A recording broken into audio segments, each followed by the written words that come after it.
Bonjour à tous. Nous allons vivre cette semaine ensemble et avec Marie, en union avec tous les fidèles de la grotte de Clermarais, tout proches, et fidèles avec Notre-Dame des Miracles ici à Saint-Omer. Avec vous tous, fidèles des quatre coins de la région et peut-être de plus loin, grâce à la technique. Avec mes amis de la confrérie dite Notre-Dame des Miracles, nous allons articuler ce temps ensemble, un peu toujours de la même manière, tous les jours. Tout d'abord, nous allons prendre une à deux phrases que Marie a prononcées dans l'Évangile. Ensuite, nous ferons un petit point sur l'histoire de la ville de Saint-Omer. Et derrière, on fera un temps de prière. Donc à chaque fois, nous l'articulerons avec des petits commentaires.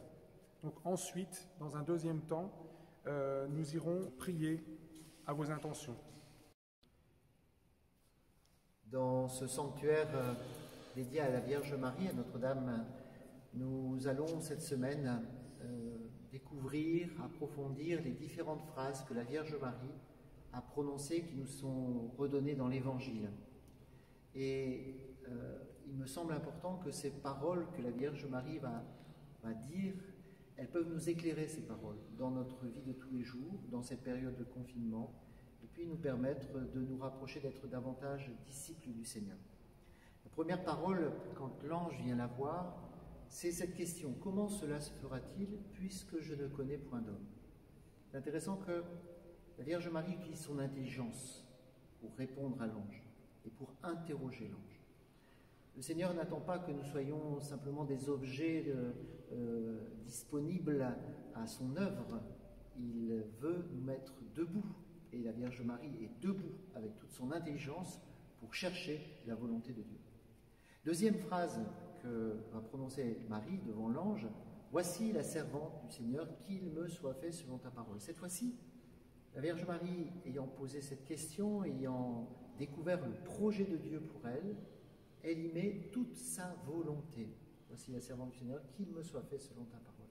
Intéressant que la Vierge Marie est une femme debout avec toute son intelligence, toute sa volonté, et elle va répondre à l'appel du Seigneur.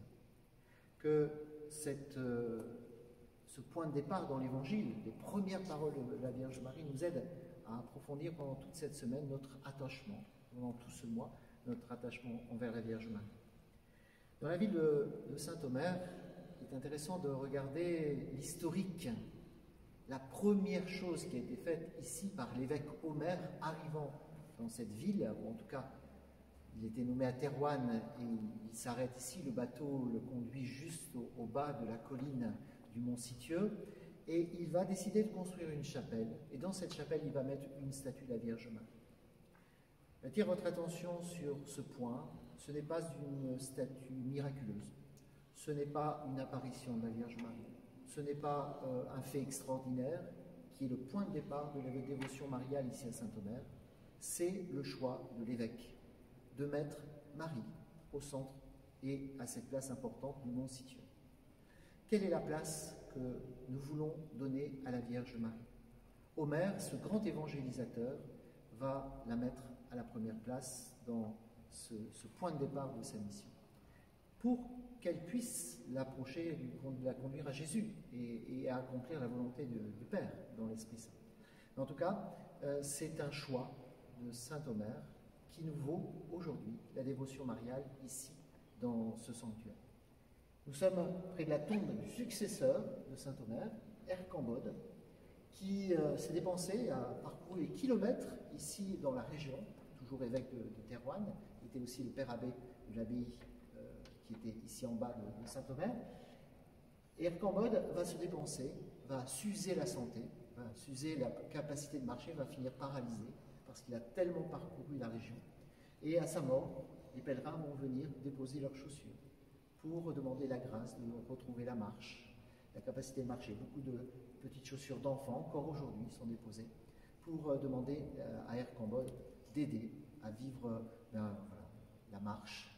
Alors, pas seulement la marche physique, mais il y a aussi une difficulté de manque de morale, une difficulté de penser positivement à l'avenir et nos inquiétudes. Eh bien, demandons la grâce à Ercambode de marcher bien dans notre tête aussi.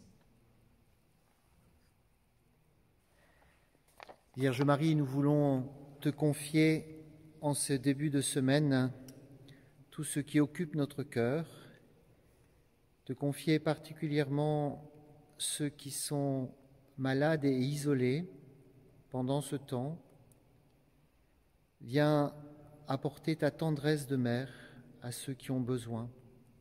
Te confions aussi tous ceux qui s'occupent de ces malades, tout le personnel soignant.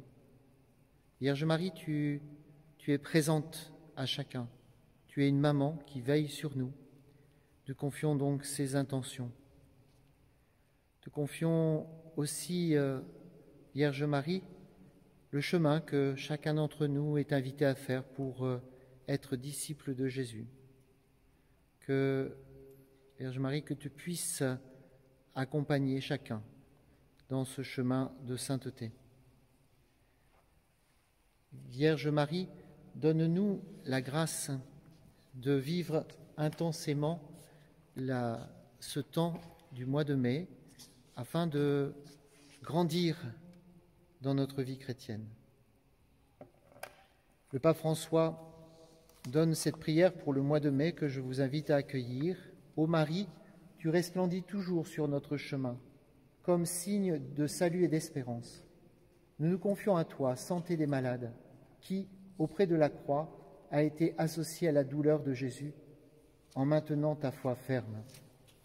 Toi, notre salut, le salut du peuple romain, le salut du peuple du diocèse d'Arras, tu sais de quoi nous avons besoin, et nous sommes certains que tu veilleras afin que, comme à Cana de Galilée, puisse revenir la joie et la fête après ce moment d'épreuve. Aide-nous, Mère du divin amour, à nous conformer à la volonté du Père et à faire ce que nous dira Jésus, qui a pris sur lui nos souffrances, qui s'est chargé de nos douleurs, pour nous conduire à travers la croix à la joie de la résurrection. Amen.